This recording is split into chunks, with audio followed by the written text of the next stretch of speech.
BE Company Limited pamoja na baraza la manispaa kati. Bila baraza kuleta ombi hilo, sie tusingekusanyika hapa tukakupeni haya makapu moto. Jiko hili faida zake tumeshazitaja. La kwanza litapunguza matumizi ya nishati kwa 70%. La pili linaokoa muda wa kukaa ukasubiria chungu kiwive, utaweza kwenda kufua na kufanya shughuli nyingine. La tatu linapunguza ukataji wa miti 3 kwa mwaka. Iwapo nyumba nzima itatumia hii, muembe ambao umeshashiba miaka 10-20, miembe 3 inaweza kuokoka kwa mwaka. Ikiwa Climate Action Network CAN Tanzania inashiriki katika mkutano wa 30 wa nchi wanachama wa mkataba wa Umoja Mataifa wa mabadiliko ya tabia nchi COP30 ulioanza tarehe 10 mwezi huu wa Novemba 2025 hadi tarehe 21 Novemba 2025 nchini Brazil, ambapo mkutano huo umelenga kwa kutanisha nchi wanachama kujadili hatua za kukabiliana na athari za mabadiliko ya tabia nchi zinayoiathiri dunia nzima. CAN Tanzania inashiriki kuhakikisha sauti za jamii zinazokabiliana na athari za mabadiliko ya tabia nchi zinasikilizwa kimataifa na kuchukuliwa hatua stahiki. Hapa Zanzibar, Zan Green Initiative wakishirikiana manispaa wilaya kati, TASAF pamoja na idara ya nishati Zanzibar wapo katika kampeni ya kapu moto na kutoa mafunzo ya utumiaji wa nishati safi ya kupikia pamoja na utunzaji wa mazingira katika kaya maskini. Akizungumza katika uzinduzi wa kampeni ya mafunzo kwa kaya 115 na shehia 13 kwa kuanzia ndani ya wilaya kati, mkuu wa wilaya kati Rajab Ali Rajab anasema kampeni iliyozinduliwa ya safisha pendezesha wilaya kati ni hatua ya kuendeleza yale yote yanayotakiwa katika kuhifadhi mazingira ndani ya wilaya kati. Hivyo amewapongeza wale walioamua kuyatoa mafunzo yanayohusiana na nishati safi na mazingira. Sisi kama serikali wilaya ya kati, na tunampongeza sana mkurugenzi kwa sababu amekuwa kwa kweli yeye ndo mbele yetu sisi wote kwenye hii wilaya katika swala la kuhakikisha kwamba wilaya yetu inakuwa safi. Kampeni ambayo ameizindua ya safisha pendezesha wilaya ya kati, na bahati nzuri ilizinduliwa na mkuu wetu wa mkoa Mheshimiwa Hamida Musa Hamis pale Tunguu kwa zoezi la upandaji wa miti, lakini kumekuwa kuna activity nyingi mbalimbali zimekuwa zikiendelea. Kwa tunakupongeza sana mkurugenzi, jitihada zako tunaziona na tunaamini ndani ya kipindi kifupi wilaya yetu itakuwa ni wilaya ya mfano katika swala la usafi. Tumpigieni makofi mengi sana mkurugenzi. Leo tunakuja kukabidhiwa hizo kapu moto pamoja na mafunzo hayo ambayo tunakuja kuyapata. Mimi ombi langu kwenu kuhakikisha kwamba tunakwenda kutunza yale yote ambayo tunapatiwa. Lakini jingine kuhakikisha kwamba tunapokea mafunzo vizuri na baada ya kuyapokea kwa ajili ya kwenda kuyafanyia kazi. Sisi ni kaya 115, lakini wilaya ya kati ina kaya nyingi sana, zaidi ya 1000. Kwa hiyo sisi ambao tumepata leo kuanza kupata haya mafunzo, tuyachukue na sisi tuwe ni walimu kwa wenzetu ambao tunakutana nao huko mtaani. Kwa hiyo tujitahidi sana kufikisha hiyo, lakini shehia yetu hii ipo na wilaya yetu hii ipo na shehia 42. Lakini shehia nilizoona zilizolikuwa hapa karibu shehia 13. Kwa shehia 13 bado zaidi ya shehia 29 30 hivi. Kwa hiyo bado tuna kazi kubwa sana ya kufanya. Kwa hiyo wale ambao masheha wamekuja watakuwa ni walimu kwa masheha wenzao, lakini na wananchi ambao wametoka katika hizo shehia basi na wao wajikubalishe kuwa walimu kwa wenzao juu ya mafunzo mengi ya kitaalamu ambayo mtayapata hapa. Lakini kubwa zaidi ni swala la utunzaji wa mazingira yetu, kwa sababu mazingira ndio uhai wetu. Tusipoyatunza mazingira, maana yake hata uhai wetu sisi ambao tunaishi utakuwa uko shida. Tukichafua mazingira, hali ya hewa inachafuka. Hali ya hewa inachafuka, sisi tunaishi kwa kutegemea hiyo hewa, au sio wataalamu? Kwa hiyo hewa ikichafuka hiyo, sisi tunategemea kuvuta hiyo oxygen, lakini oxygen ikiwa haipo, maana yake nini? Maana yake na sisi wenyewe tunapoteza maisha. Kwa hiyo tunatunza mazingira ili mazingira nayo yaweze kututunza sisi. Kwa hiyo wito wangu kwenu, tujitahidi sana kwenye swala la utunzaji wa mazingira. Baadhi ya maeneo kwenye baadhi ya shehia zetu zimekuwa zikitajwa katika masuala ya kukata koko, lakini pia zimekuwa zikitajwa katika masuala ya kukata misitu ambayo ni misitu ya hifadhi. Kuna misitu ya jamii huko na kuna misitu mbalimbali, na kwenye wilaya ambayo tumebahatika kuwa na misitu mingi, basi wilaya ya kati tumekuwa na misitu mingi sana, hasa misitu ya jamii. Kwa hiyo tunatakiwa sasa tuendelee kuitunza. Maana serikali imeamua kwenye wilaya yetu hiyo ndio sehemu ya kuhifadhi hiyo misitu. Kwa hiyo sisi tusiwe ndo chanzo cha kuanza kukata miti ovyo na kupelekea kupoteza hiyo misitu, na tukisha kuipoteza hiyo, kwa hiyo hata hali yetu ya hewa na mambo mengine ya kitaalamu yanaweza yakaleta shida kwetu sisi ambao tunaharibu hiyo misitu kwa mikono yetu. Kikubwa ambacho tunachokiomba, swala la utumiaji wa nishati safi, kama mmeweza kusikiza meneja wa mradi vizuri, amenukuu quotation ya Rais wa Jamhuri ya Muungano wa Tanzania Mama Samia Suluhu Hassan ya kwamba sasa imekuwa sio tu kwamba ni labda ni anasa mtu kutumia nishati safi. Sasa imekuwa ni swala la lazima. Kwa sababu tusipotumia nishati safi, maana yake tunakwenda kumaliza hii misitu, tukisha kuimaliza hii tunaenda kupikia nini? Yaani tumeshaikata alafu imeisha. Tunaenda kupikia nini? Kwa lazima sasa hivi tuweze kufuata huo mkumbo, tuingie huko, na ni swala la lazima. Kwa hiyo kwa wilaya yetu ya Kati ni waombe tu kwamba hiyo iwe lazima kweli kwa ajili ya kuhakikisha kwamba kwenye wilaya yetu tunatumia nishati safi na tunaacha kutumia nishati hizi chafu ambazo zina madhara makubwa kwetu sisi binadamu, lakini hata kwa mabadiliko ya tabia nchi katika nchi yetu. Daktari Bwana Isha Ali Saidi ni mkurugenzi wa manispaa wilaya Kati, anaelezea kuhusiana na nishati safi na mazingira katika wilaya Kati. Sisi baraza la manispaa Kati tunafanya kazi pamoja na kampuni au tuseme taasisi binafsi ikiwemo Zan Green Initiatives. Tumeorganize pamoja ili kuhakikisha nyinyi mliokuwa hapa leo tunawapa mafunzo ya kutunza mazingira kwa jumla. Kama ndugu Ismail alivyoelezea, meneja wa mradi huu, wa lengo kuu la mafunzo haya ni kuhakikisha kizazi cha sasa na kijacho kinakuwa katika mazingira salama. Na kama mnasikiliza speech nyingi za Mheshimiwa Rais wa Muungano, swala la nishati safi analisisitiza sana. Na hata sisi katika wizara yetu ya vikosi maalum kuna mradi umeletwa kwa kupitia serikali ya Jamhuri ya Muungano, kwa kifupi unaitwa SCALE. Lengo kuu ni kuja kupambana na mabadiliko ya tabia nchi. Nao huo ukifika muda wake tutakuja, tutawaita, tutawaelewesha. Yote haya ni mapambano ya uharibifu wa mazingira. Kwa hiyo sisi katika programu yetu tulioanzisha au kampeni tulioanzisha ya safisha pendezesha wilaya ya Kati, lengo kuu ni kuhakikisha wilaya ya Kati inapendeza na inakuwa safi wakati wote. Lakini haiwezi kupendeza na kuwa safi wakati wote kama kuna uharibifu wa mazingira. Kwa hiyo katika mafunzo haya leo tunaomba sana mwe wadau, mkitoka hapa na elimu mtakaoipata mwende kuwaelimisha wale walikuwa nyumbani, walikuwa makazini, walikuwa kwenye mashughuli zao za kutafuta uchumi, wameshindwa kuhudhuria hapa au kutokana na sisi hatujawaita, kutokana na hali yoyote ile. Mwe wadau wetu, muelimishe na mwe makini kusikiliza mafunzo haya. Wote kwa pamoja tuongeze nguvu, tumuunge Mheshimiwa Rais katika kupambana na mazingira. Au wote marais wote wawili wanapinga swala la kukata miti, swala la kutupa taka ovyo, kwa sababu mazingira yanaharibiwa kwa njia mbalimbali.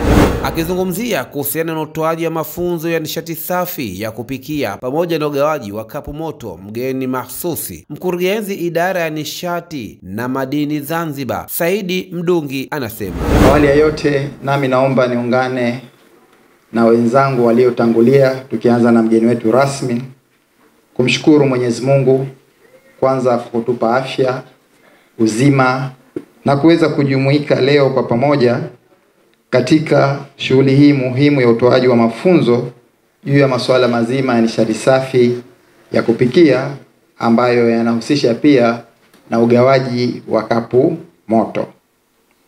Aidha, napenda kuwashukuru waandaaji wa mafunzo haya kwa kushirikiana na Baraza la Manispaa Kati, Zan Green Initiative na YBE Company Limited kwa maandalizi mazuri ya hafla hii muhimu kwa maslahi ya wananchi wa wilaya Kati na Zanzibar kwa ujumla. Ndugu viongozi wa serikali, taasisi binafsi pamoja na waalikwa, nimefurahi kuona kwamba kazi kubwa inaendelea kufanywa na Zan Green Initiative katika kupambana na changamoto ya matumizi ya nishati chafu na kuhamasisha jamii kutumia nishati safi ya kupikia. Mafunzo haya na ugawaji wa kapu moto ni hatua muhimu katika kulinda afya za wananchi, kupunguza ukataji miti na kuimarisha uchumi wa wananchi wetu.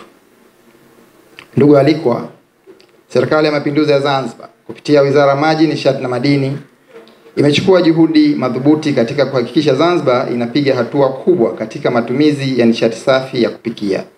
Baadhi ya juhudi hizo ni pamoja na uzinduzi wa sera ya nishati ya mwaka 2025. Ndugu wananchi na waliko wengine, tunafahamu kwamba Mheshimiwa Rais wa Zanzibar na mwenyekiti wa Baraza la Mapinduzi katika tarehe 11 ya mwezi wa 9 alizindua sera ya nishati ya Zanzibar, ambapo kupitia sera hiyo swala zima la matumizi ya nishati safi ya kupikia Zanzibar limepewa kipao mbele. Na hii inamaanisha nini? Hii inamaanisha kwamba tayari serikali imeamua kuhakikisha wananchi wa Zanzibar wote wanatumia nishati safi ya kupikia katika matumizi yao ya kila siku. Ndugu alikwa, miongoni mwa juhudi ambazo pia serikali inaendelea kuchukua ni kuandaa mkakati wa matumizi ya nishati safi ya kupikia Zanzibar. Tunafahamu kwamba Mheshimiwa Rais wa Jamhuri ya Muungano wa Tanzania alishazindua mkakati kama huu wa taifa ambao tayari umeshaanza kutumika, lakini kwa upande wa Zanzibar, Serikali ya Mapinduzi ya Zanzibar ambayo inaongozwa na Rais Dr. Hussein Ali Mwinyi tayari inashirikiana na Benki ya Maendeleo ya Afrika AfDB kwa ajili ya kuandaa mkakati wa matumizi ya nishati safi ya kupikia hapa Zanzibar. Na kwa sasa tupo katika hatua ya kumpata mtaalamu elekezi, mshauri elekezi ambaye atakuja kuandaa mpango huu. Na kukamilika kwa mpango huu ndio kutatua mwongozo wa matumizi ya nishati safi ya kupikia hapa Zanzibar. Aidha, serikali yetu imechukua juhudi ya kupunguza gharama za umeme kwa wananchi wa Zanzibar. Kama ambavyo wakufunzi wamezungumza, tunapozungumzia suala la nishati safi ya kupikia, sio gesi tu kama ambavyo tumezoea. Hata umeme ni nishati safi ya kupikia. Na tulipewa tafsiri ya nishati safi ya kupikia. Ingawa ndugu yangu alizungumza kidogo, akasema majiko ya kupikia kwa umeme kuna kula umeme sana. Lakini nipende kuambia ukweli. Kuna kitu kinaitwa teknolojia. Kadri dunia yetu inavyosonga mbele na teknolojia zinabadilika. Kweli kule nyuma tulikuwa na majiko yale ambayo ya umeme na yalikuwa yanatumia oven za kawaida. Oven ya kawaida maana yake umeme ulikuwa unatumika kukipiga moto chuma, ili chuma kitoe lile joto ndio kiweze kutengeneza au kupika kile chakula chako. Sasa ile kweli ilikuwa inakula umeme. Lakini wape taarifa wananchi kupitia kikao hichi. Sasa hivi kuna teknolojia mbalimbali. Kuna teknolojia wanaziita infrared, kuna teknolojia wanaziita induction. Sasa kupitia teknolojia hizi kuna majiko yanaitwa induction cooker. Majiko haya yanapika haraka kuliko gesi. Sawa? Na ni salama kwa sababu pia namna inavyofanya kazi, kama unaweka mkono kwenye lile jiko mkono haungui. Unatumia sufuria maalum na anatumia umeme. Na umeme wake ni mchache mno kuliko unavyofikiria. Akitoa taarifa kuhusiana na hali ya mazingira na mabadiliko ya tabia nchi pamoja na kuelezea kampeni ya kapu moto, meneja mradi wa Zan Green Initiative Ismail Muhammad Hamedi akazitaka taasisi, mashirika na wadau wa nishati na mazingira kushirikiana katika kutunza mazingira, kulinda mali asili, kuisaidia jamii katika kukabiliana na mabadiliko ya tabia nchi. Kwa mgeni rasmi, napenda kutumia fursa hii kuomba taasisi, mashirika na wadau wengine mbalimbali kushirikiana na mradi wa Zan Green Initiative kwa kuwa wafadhili na kusaidia uzalishaji na uendeleshaji wa programu zake ambazo zinalenga zaidi kutunga mazingira, kulinda mali asili, kuisaidia jamii pamoja na kupambana na mabadiliko ya tabia ya nchi, ili mradi uweze kufikia malengo yake zaidi na kuleta matokeo endelevu kwa jamii yote ya Zanzibar. Mheshimiwa mgeni rasmi, sababu kubwa ya kuanzisha tukio hili ni changamoto kubwa inayolikumba taifa letu na dunia nzima, ambayo ni matumizi ya nishati chafu kama vile mkaa, kuni, mafuta ya taa na kadhalika. Matumizi haya yamesababisha madhara makubwa ikiwemo uchafuzi wa hewa, ukataji wa miti unaoharibu misitu asilia na vyanzo vya maji, matumizi makubwa ya muda na fedha wakati wa upikaji, kuongezeka kwa hewa ya ukaa yani carbon emissions zinazochochea mabadiliko ya tabia ya nchi na kadhalika. Mheshimiwa mgeni rasmi, kwa kuzingatia hali hii, Zan Green Initiative kwa kushirikiana na wadau wa maendeleo imeanzishwa programu yake ya Kapu Moto. Ni programu ambayo ina uwezo wa kupunguza 70% ya matumizi ya nishati ya kupikia majumbani. Ni programu ya uundaji wa kifaa cha kupikia kisichotumia kuni, mkaa, gesi wala umeme, bali kinachohifadhi joto kwa kutumia teknolojia rahisi, salama na rafiki zaidi kwa mazingira. Mheshimiwa mgeni rasmi, mafunzo haya yanalenga kuhamasisha matumizi ya nishati safi kwa kaya na kwa jamii zote ambazo zimehudhuria mafunzo haya. Pia yanalenga kufundisha mbinu bora za kupikia ambazo husaidia kulinda afya, kuokoa rasilimali na kuimarisha uchumi wa kaya hizi mnazoziona hapa na nyingine zitakazofikiwa na mradi huu inshallah bismillah. Kuanzisha na kueneza kwa programu hii ya Kapu Moto kama suluhisho letu la teknolojia rafiki pia ni miongoni mwa malengo ambayo mradi umelenga kuyafanya kwa jamii zote za Zanzibar. Mheshimiwa mgeni rasmi, malengo mengine ni pamoja na kuhamasisha ushirikiano wa taasisi mbalimbali, yani public private partnership, kama ilivyo kwa Baraza la Manispaa Kati na Zan Green Initiative, kuunganisha mafunzo haya na jitihada za kampeni ya Safisha Pendezesha Wilaya ya Kati ambayo inaendelea ndani ya wilaya yetu ya Zanzibar, kwa dhumuni la kuhifadhi mazingira, kuendeleza usafi pamoja na kuzielimisha jamii juu ya umuhimu wa mazingira. Mheshimiwa mgeni rasmi, matarajio yetu kama mradi ni kuona kaya zote hizi 115 zilizoshiriki leo hii kuchukua jukumu la kuwa mabalozi wazuri wa nishati, wakielimisha wengine na kudumisha mabadiliko chanya ya tabia nchi, pamoja na kutumia programu hizi kama msaada wa kuendeshea maisha yao ya kila siku na kusaidia jamii kupambana na ukataji wa miti kwa ajili ya kuni, mkaa pamoja na kuharibu uoto wa asilia. Mheshimiwa mgeni rasmi, Zan Green Initiative ni mradi unashughulika na nyanja mbalimbali ikiwemo kwa upande wa kilimo ili kuendeleza teknolojia na mbinu za kisasa zitakazosaidia kuongeza mazao na kuhakikisha usalama wa chakula. Mradi unageuza changamoto na kuwa fursa kwa Wazanzibari. Ili kupunguza hatari zinazotokana na ukataji wa miti, kuhifadhi misitu na kuhamasisha matumizi ya nishati safi, mradi unatatua vikwazo vinavyokabili jamii na kuongeza uelewa juu ya umuhimu wa mazingira. Mheshimiwa mgeni rasmi, kwa upande wa afya, ili kupunguza hatari zinazotokana na nishati chafu, magonjwa yasiyoambukiza yani NCD, non communicable disease, na kuhamasisha jamii inafaidika kiafya, mradi hujaliza mapengo yaliyosalia ili kujenga jamii yenye afya kamili. Ama kwa upande wa vijana, ili kuhamasisha ujio wa vijana katika miradi ya maendeleo, ujasiriamali na teknolojia rafiki kwa mazingira, mradi huweka mazingira mazuri na kuhamasisha vijana kwa kuwawezesha kitaalamu na kuongezea maarifa katika utekelezaji wao wa majukumu. Mheshimiwa mgeni rasmi, nikiendelea, mradi wa Zan Green Initiative unatambua madhara ya nishati chafu na faida za nishati safi kwa kina mama na watoto ama familia nzima majumbani. Hivyo matumizi ya mkaa, kuni na mafuta ya taa yanasababisha uchafuzi wa hewa, magonjwa ya kupumua, ukataji wa miti na ongezeko la hewa ukaa kwa Zanzibar.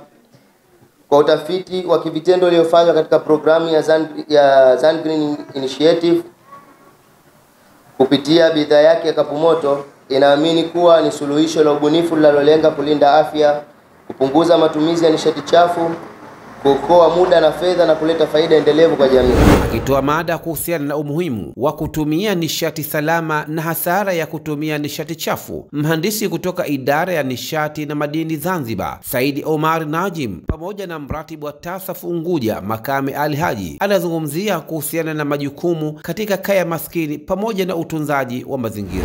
Gesi hizi zikienda juu zinakwenda kuharibu ile kinga iliyotokea Mwenyezi Mungu kule juu. Inakwenda kuitoboa, inafanya tundu, kwa hiyo ile mionzi ya sumu inashuka moja kwa moja katika, inatuletea madhara mengi ikiwemo mambo mbalimbali, mabadiliko ya tabia nchi, lakini maradhi mbalimbali ya kensa ikiwemo maradhi mengine mbalimbali yanazalikana kutokana na zile hali ya uharibifu wa mazingira yetu. Lakini sasa tumesema hivyo, ni zipi nishati chafu ya kupikia? miongoni mwetu bila shaka tunazijua zile ambazo unaona moshi kwa wingi unatoka, zile ambazo ukikaa kwenye jiko, japo kuwa wakina mama wamezoea kukaa mule, lakini akina baba ukiingia dakika 2 unashindwa unatoka, kutokana na ule moshi ulikuwa mwingi, unahisi macho yanakuwasha, unahisi unapata mafua, muda mwingine unahisi kikohozi.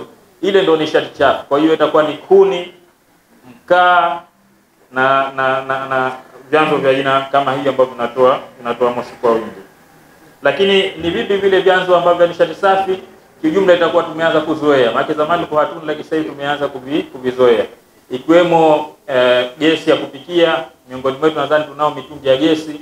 Ukiwasha ile inakuwa huoni moshi ule unatoka tofauti na kuni na mkaa. Lakini pia hatujui, lakini nishati ya kupikia moja hapo ni umeme ambao huu tunao majumbani. Kipindi cha sikukuu ndo tunatumia sana, lakini tunatakiwa tutumie kwa muda wote. Sio kipindi cha sikukuu cha kupika keki, mikate ya maji, sijui vitu vile vitamu. Kwa hiyo tunatakiwa tutumie nishati ile ya umeme ya majumbani kwa muda wote ambao sisi tutakuwa tunapika. Na sio kwamba ni gharama zaidi. Kama ukifanya mahesabu gharama ya kupikia umeme na gharama kupikia mkaa, basi ukitumia vile vifaa yale makuka ambayo au pressure cooker, rice cooker ambazo ni sanifu, maana hiyo kwamba utajikuta gharama za umeme ni ndogo zaidi kuliko kutumia kuni na mkaa. Lakini wengi wetu tumekizoea ile, maana ni mazoea ambayo yamekwenda katika jamii yetu kwamba kupikia kuni na mkaa ni rahisi. Sheha wa Kijibwe Mtu Fatuma Fumfaki pamoja na mwananchi wa Uzini Mwanajuma Jongo Juma wanaelezea furaha yao kwa wale walioyatayarisha mafunzo hayo na kuwapa kapu moto na kuelezea nishati na umuhimu wa kutunza mazingira ili kukabiliana na mabadiliko ya tabia nchi. Mimi Sheha Kijibwe Mtu, kwa jina naitwa Fatuma Fumfaki. Kaambia hata Sheha, leo umepata mafunzo haya, umepokeaje kama Sheha? Mimi kama Sheha nimeyapokea vizuri sana, maana atatusaidia kuweka mazingira uzuri. Na elimu uliyopata hapa utaipeleka vipi kwa wananchi? Elimu niliyoipata hapa nitaipeleka kwa wananchi wangu kwa uzuri. Kwanza nitaweka vikao, nitapita nyumba kwa nyumba, yani kuhamasisha wananchi wangu kuwa tutumie majiko haya, yani tusiharibu misitu. Unaambiaje sasa wanaoandaa mafunzo haya? Mimi naambia wawe endelevu, waendelee tu haya mafunzo, yani kutupatia mafunzo siku hadi siku, watakupata fursa tuletee mafunzo. Wito kwa wanajamii, wito kwa wanajamii wayapokee mafunzo haya kwa uzuri kama alivyopewa na wayafanyie kazi. Kwa jina naitwa Mwanajuma Jongo Juma, naishi Uzini. Furaha yangu, nimefurahika sana kwa maana sijawahi kupata makapu moto. Leo nimepata makapu moto na nataka nikafanyie kazi kama mafunzo tulivyopewa. Mtu aanze kuchemsha kidogo, akishatumbukize kama tulivyofahamishwa. Tumeona na tumefahamu. Nashukuru sana. Unaambiaje waliotayarisha mafunzo haya? Waliotayarisha mafunzo haya, Mwenyezi Mungu awabariki na watu wazidi kutushughulikia tupate tena na zaidi. Wito Mwenyezi Mungu ajalie na wenzetu waje wafanikiwe. Kwa maana mafunzo ukiitwa, ukifunzwa na ukesha uendeleze, ndo faida nzuri inapopatikana ikawa endelevu. Na tukesha na hapa tuwaambie na wenzetu tulivyopata na tulivyofahamishwa, na faida ndo tutakwenda hiyo na mbele. Ubunifu walionesha Zan Green Initiative kwa kugawa majiko ya kapu moto pamoja na kuonesha jinsi yanofanya kazi utawasaidia wananchi hususan katika kaya maskini. Mtazamaji wa KSHD TV, toa maoni yako kuhusiana na video hii, pia usisahau kusubscribe, kulike, share na kucomment. Kutoka Dunga wilaya Kati yalipofanyika mafunzo hayo, Mwarabu Mmadi, KSHD TV, elimu ni hazina yetu.